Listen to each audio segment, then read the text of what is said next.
Okay,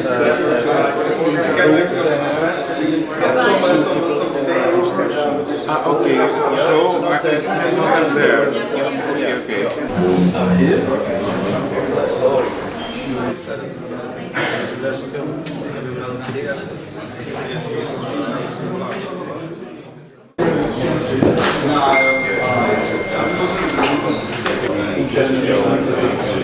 Welcome back, everyone.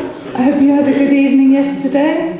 Just wanted to go through a few welcome slides to welcome you this morning before I hand over to today's chair, Vladimir Sadivi.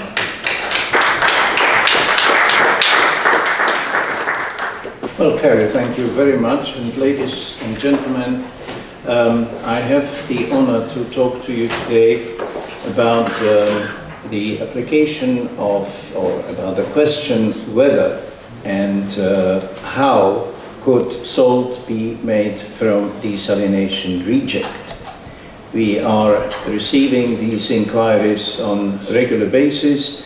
People say we are making water from seawater and there is a lot of salt in the reject. Why couldn't we make salt out of the reject? Basically, it is a little bit of a problem. We have a lot of water together with the salt and we have to get rid of it. And of course, there are various possibilities how to do it. This picture shows the insolation. Insolation is the amount of solar radiation that actually reaches the Earth. The solar radiation is very strong. It has an intensity of 1,300 and about 50 watt per square meter. So with 10 square meters of insulation, you can run 11 kilowatt motor. But this is true only in the stratosphere and only when the solar radiation actually reaches the full square meter.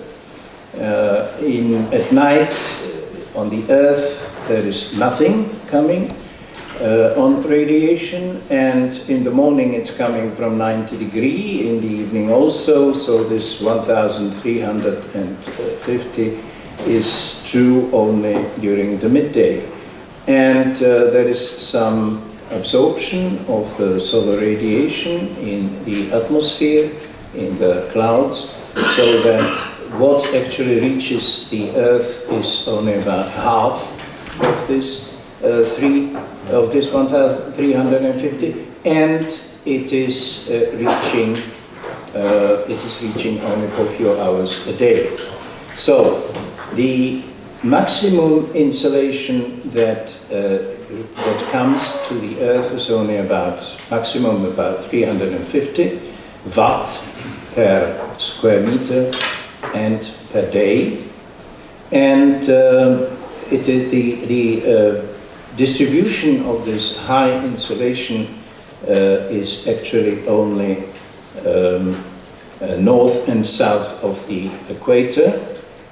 Here on the right hand side, here, this area, this is the Middle East and Western India.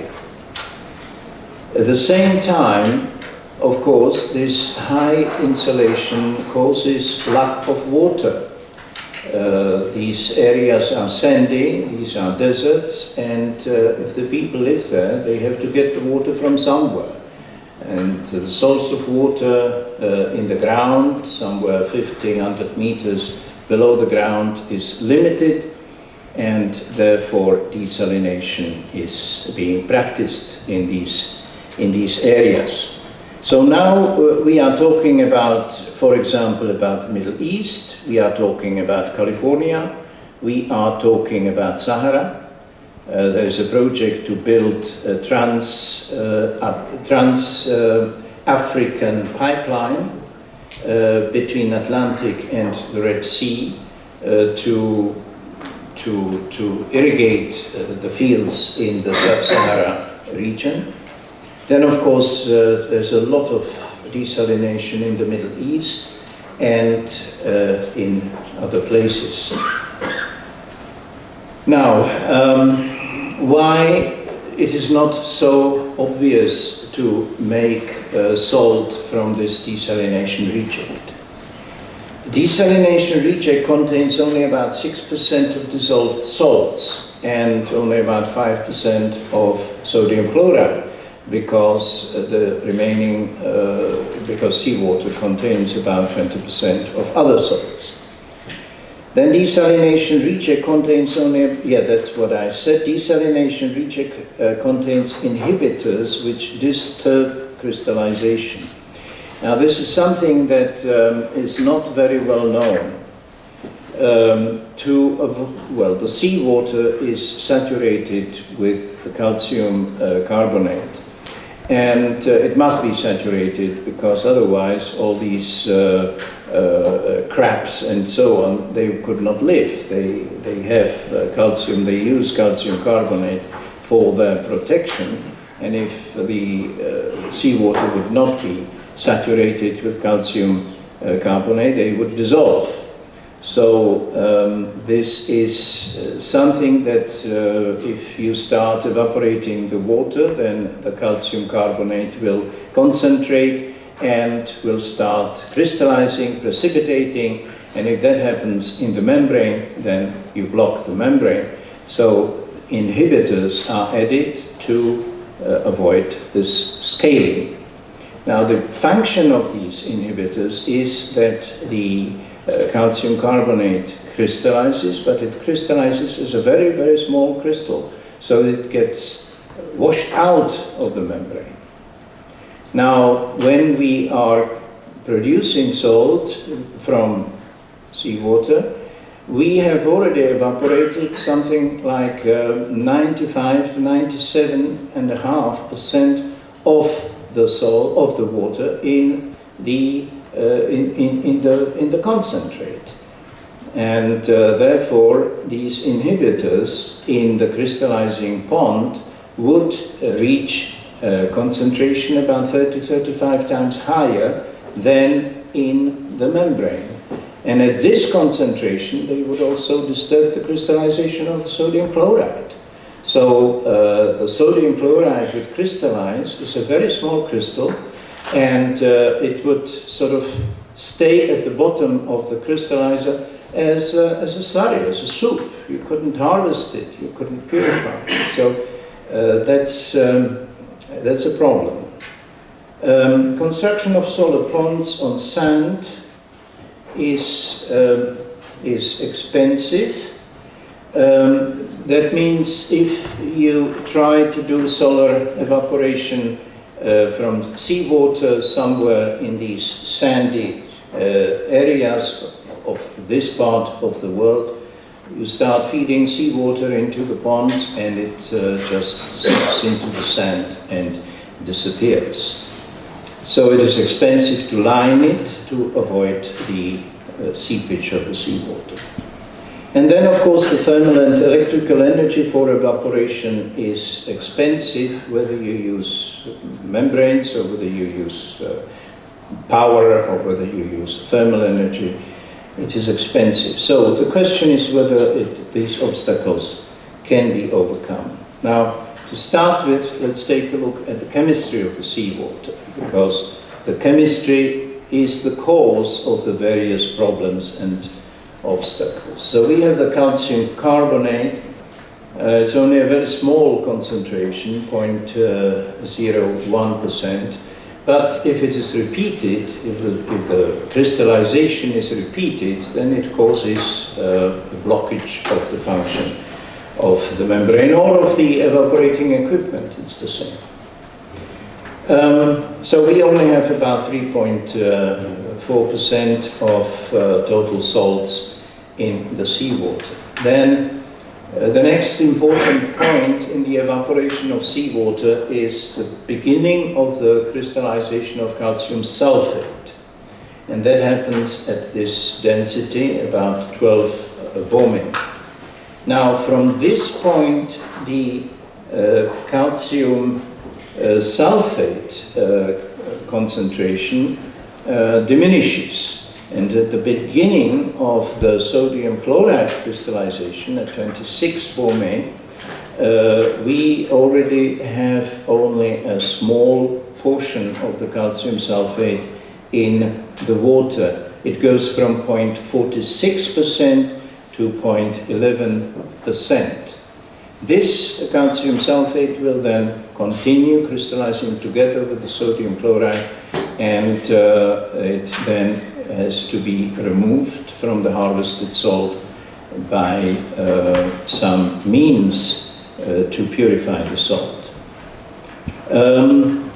The next point is the discharge of the bitterns from the crystallizing pond, and even this liquid contains, the concentration goes from 22% to 15%, so that it is not possible to obtain all the sodium chloride from the concentrate. This is the discharge into the bitterns ponds for further processing that our friends from KU Tech will be discussing after my presentation. So this is the chemistry. The most important points in the chemistry. There is a very significant volume change. From 1,000 liters of seawater, we are ending up with about 40 liters. So we are evaporating approximately 96% of the water in the seawater. It would be very nice to get all this water as a useful water. This is how it looks like in a graphic form. Then what the next question is, why can't we get 96% of the water out of seawater? Why can we only get a small portion of that? Now, the reasons for that are that the more concentrated the seawater is, the lower is the partial pressure of water above that concentrate. And this is causing a reduction of the evaporation rate. These curves show the reduction of evaporation rate compared to Class A evaporator. Class A evaporator is a standard piece of equipment to measure evaporation, and it is filled with drinking water, evaporates, the level sinks, and that is the evaporation. It is used for irrigation, and it is also used for control of solar salt works. So we can see that compared to evaporator, pure seawater from open oceans evaporates only 70% slower than water, drinking water. And at the end of the crystallization, somewhere here, around 26 to 29 Bohme, the evaporation is only half or even less of the water. So if the evaporation is slower, we need larger area. Crystallization ponds need about double the size that would be needed for evaporation of pure water. Boiling point elevation. If we are evaporating the water by boiling in thermal equipment, either in multiple stage flash evaporator, or in evaporators with forced circulation, then the lower partial pressure of water above the liquid is causing the boiling point elevation. In the multiple effect evaporation, we are using the steam, the vapor from one effect to heat the next effect. But the heat transfer is only possible from warmer to cooler. So this boiling point elevation is the temperature difference, the minimum temperature difference between the effects. The other a higher temperature difference is needed to overcome the pressure drop, and of course the transfer of heat in the heat exchanger. So the higher we are concentrating the seawater, the higher is the concentration of the magnesium chloride, magnesium sulfate, and that is increasing the boiling point elevation here. This is valid for pure sodium chloride, and this is valid for pure magnesium chloride. If we have something like, at the end of the evaporation, something like half of sodium chloride and half of magnesium salts, then the boiling point elevation will be somewhere around 10-11 degrees centigrade, and that means that we cannot use as many evaporation steps as we would like to get the better economy. So that was about evaporation, and now about reverse osmosis. Osmosis is something that is happening all the time in all living creatures. Osmosis is the system, or is the principle of water transport between cells. All cells, they have a membrane, and they have some kind of electrolyte in them. In the human body, it is a solution of sodium chloride, the concentration of about 0.8%, 0.8, 0.9. And the osmosis is the driving force between the transfer of liquids between the cells. We can sort of say that the concentrated brine wants to dilute itself, and it pulls the water through the membrane into itself to dilute itself.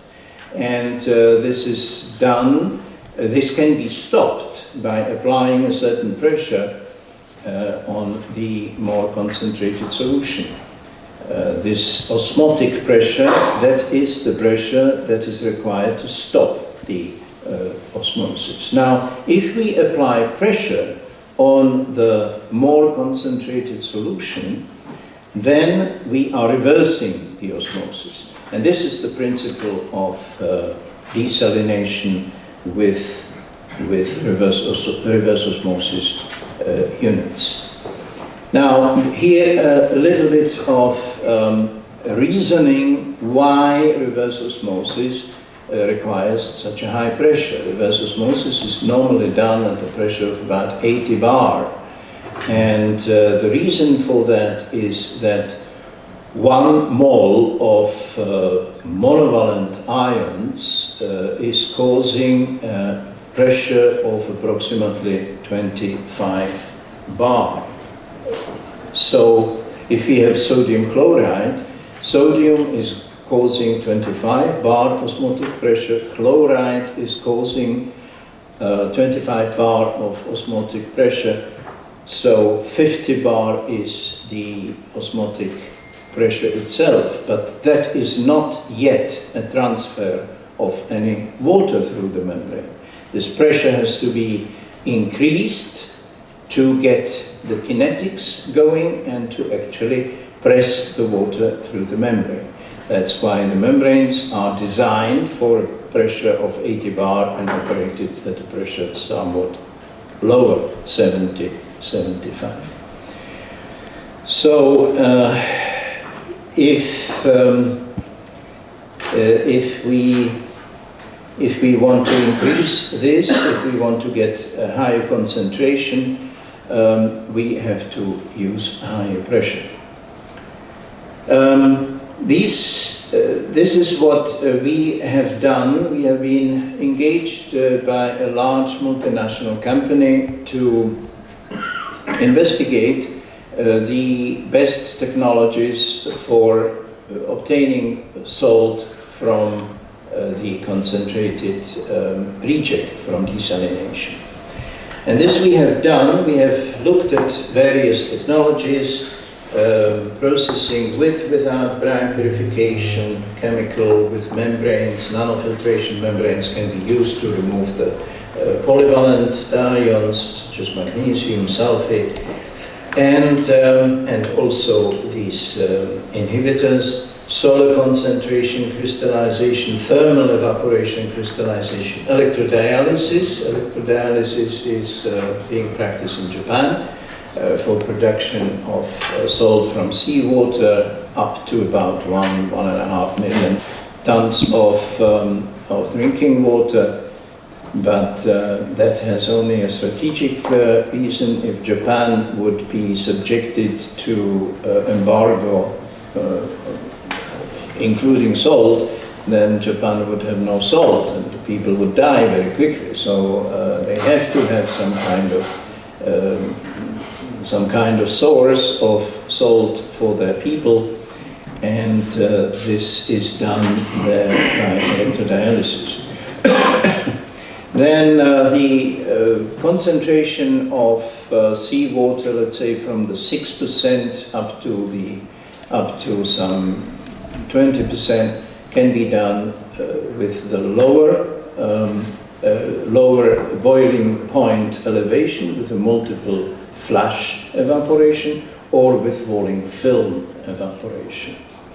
Then the actual high concentration and crystallization of sodium chloride is done in multiple effect evaporation, crystallization with forced circulation, and then it also can be done with a mechanical or thermal vapor recompression. So we were looking at all these technologies and have contacted a large number of potential vendors. We have received pre-qualification documents from 15, received 5 detailed proposals, compared them, and elaborated a financial model for the economy of this production, submitted final project report with recommendations, and the recommendation for the best technology was accepted for implementation.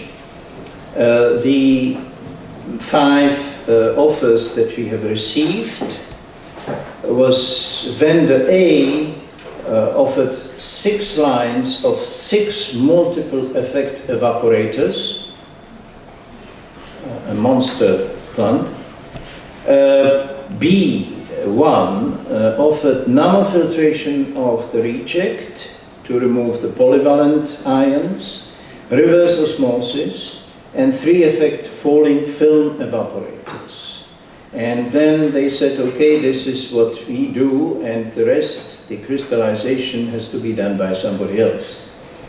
The company B2 did not offer any brine purification, and they said, okay, we will do 7 effect falling film evaporators and 5 effect evaporation and crystallization with forced circulation for actually obtaining the salt. And company C offered 5 effect evaporation and crystallization with forced circulation, single flash evaporation and crystallization with gypsum slurry. Who knows what gypsum slurry is? 1.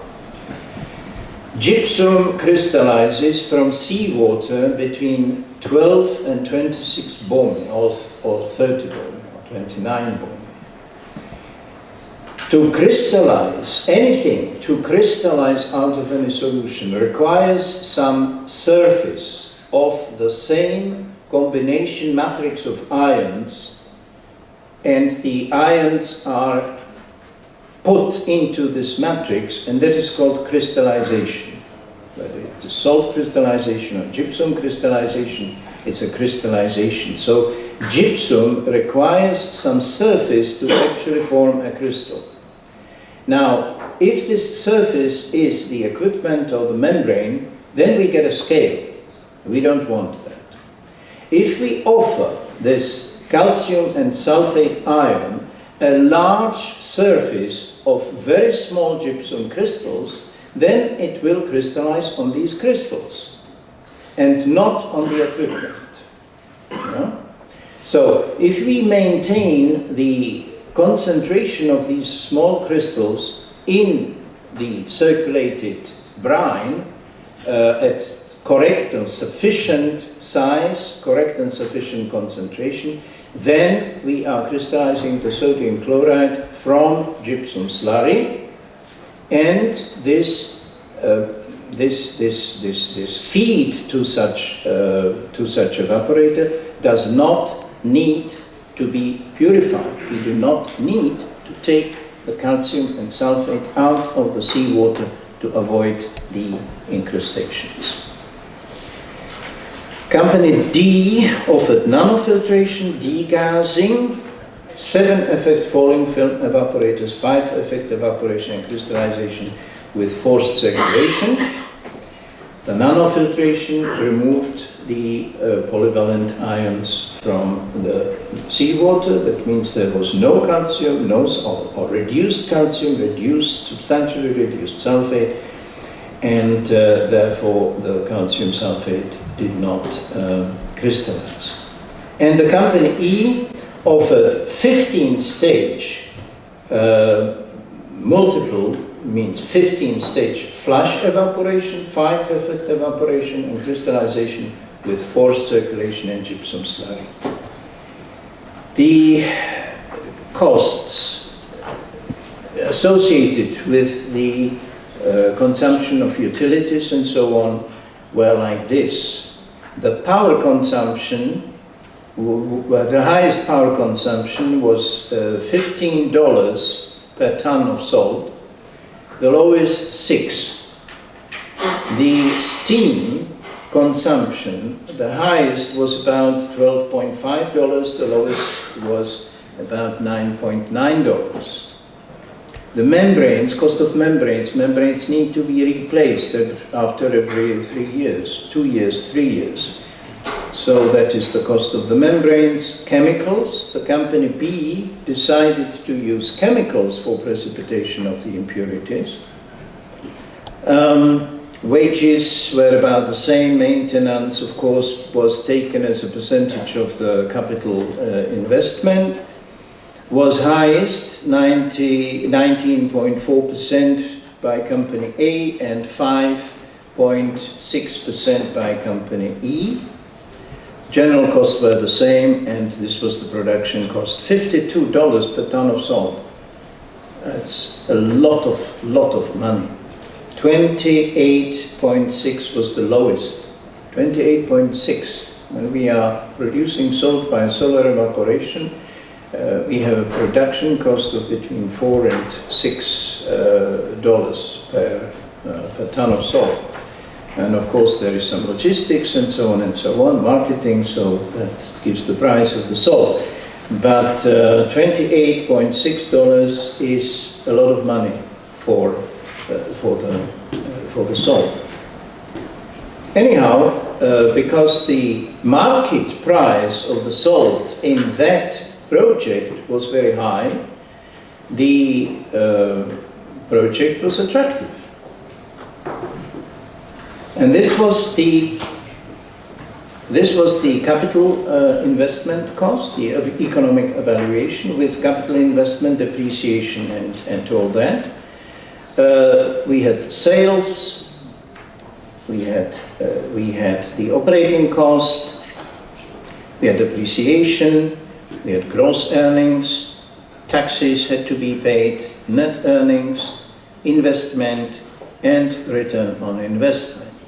As you could have guessed, the company A that offered these 6 times 6 evaporators had a negative return on investment, and the highest return on investment was by the company E.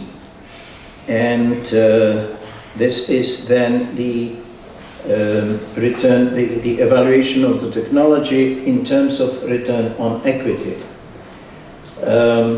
Negative with the company A and 55% with company E. Now, why is there such a large difference between the return on equity and return on investment? Because the project done with the technology E was profitable and was generating cash flow that was sufficient to repay the loan, the long-term loan for the investment in equipment from the cash flow.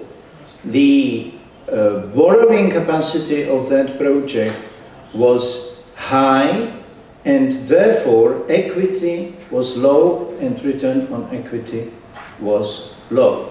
The borrowing power of the other projects, or other the same project but based on other technologies, was not so good.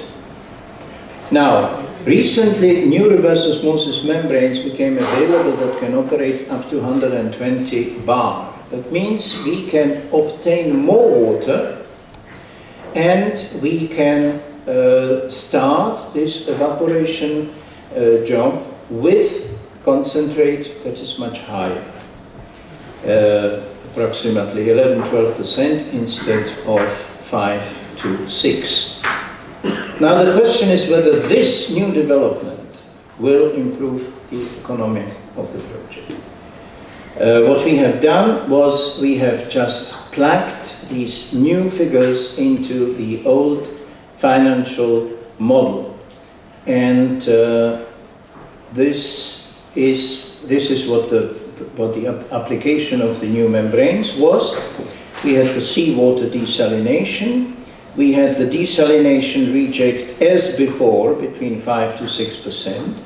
After that, we have used nanofiltration to remove the polyvalent ions, and we have obtained a concentrate of about 8 to 9% sodium chloride without sulfate, with little calcium.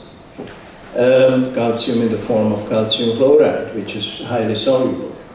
And then we have applied these ultra-high pressure reverse osmosis and obtained concentrate of about 11 to 12%. We have added the investment cost for this nanofiltration and ultra-high pressure reverse osmosis, and this was the effect of the nanofiltration. The nanofiltration has rejected very little sodium chloride, which is a monovalent ion, and let through 95%.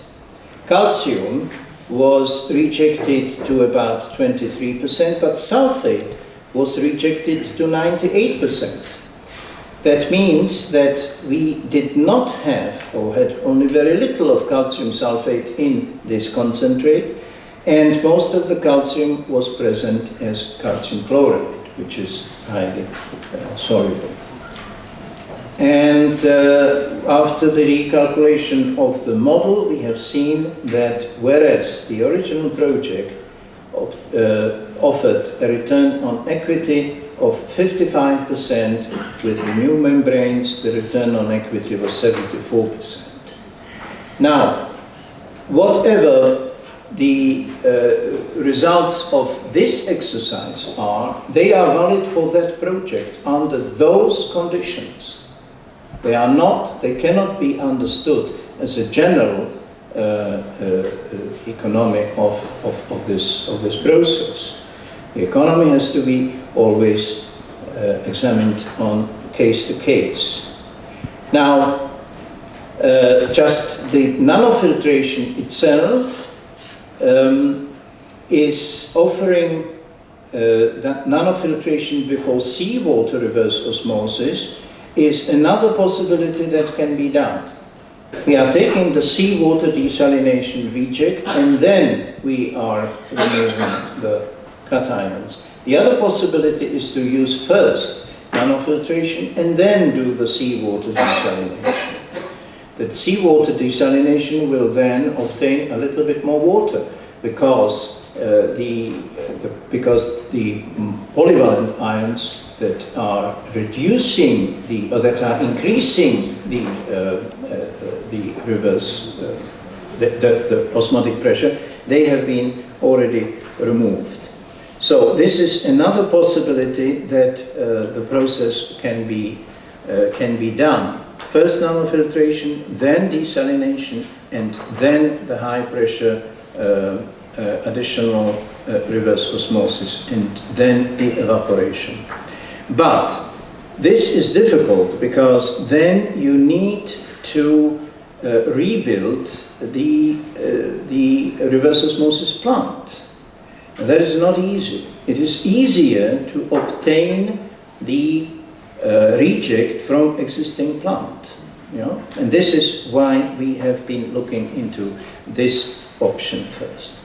Then nanofiltration removes the antiscalants from the desalination reject, facilitating undisturbed solar crystallization. That means if we have a situation where there is a desalination plant and space next to it for solar salt works, then this can be combined and we can then produce solar salt in solar salt works with substantially smaller evaporation pond area. This is the story. In the Middle East, I would think that there is a potential for this because there are a number of desalination plants and there is a requirement of salt. The Middle East is generally importing very, very large quantities of salt for the caustic chlorine and other operations, also for the drilling operations. This is the reason why I have selected this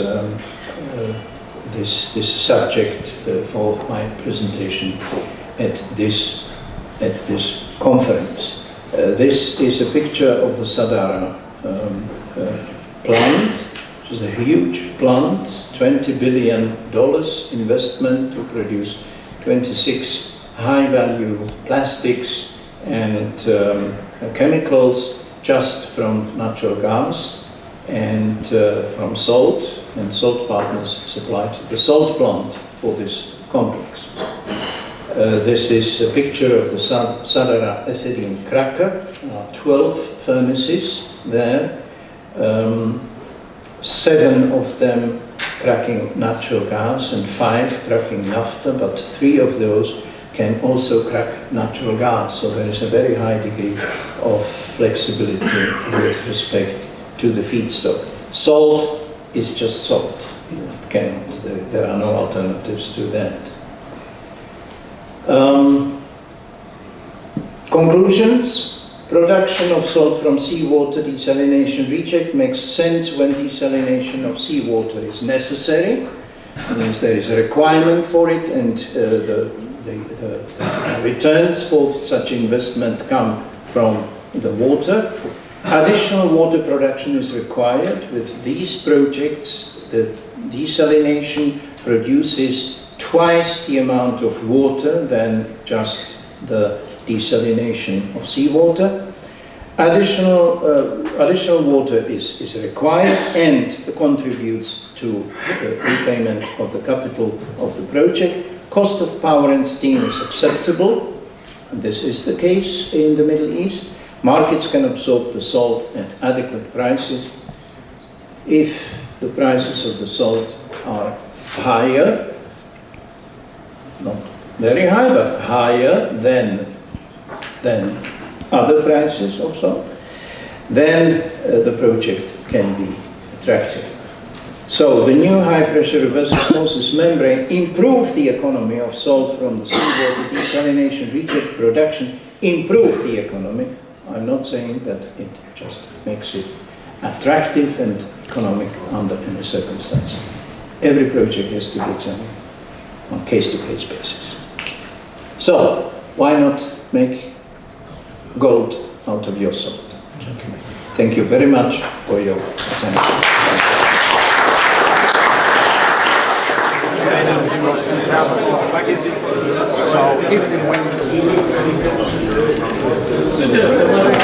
What is the I should have the provision of both. Basically, my idea is basically saturated brine, 24 degree, 24.5 degree. That's the ideal condition. But I should have the provision also to make it from crystal salt. Well, whether it's possible. that's not ideal because crystal salt, if you do not have a recrystallization technology, you have to dissolve it and crystallize it again. So that's not ideal.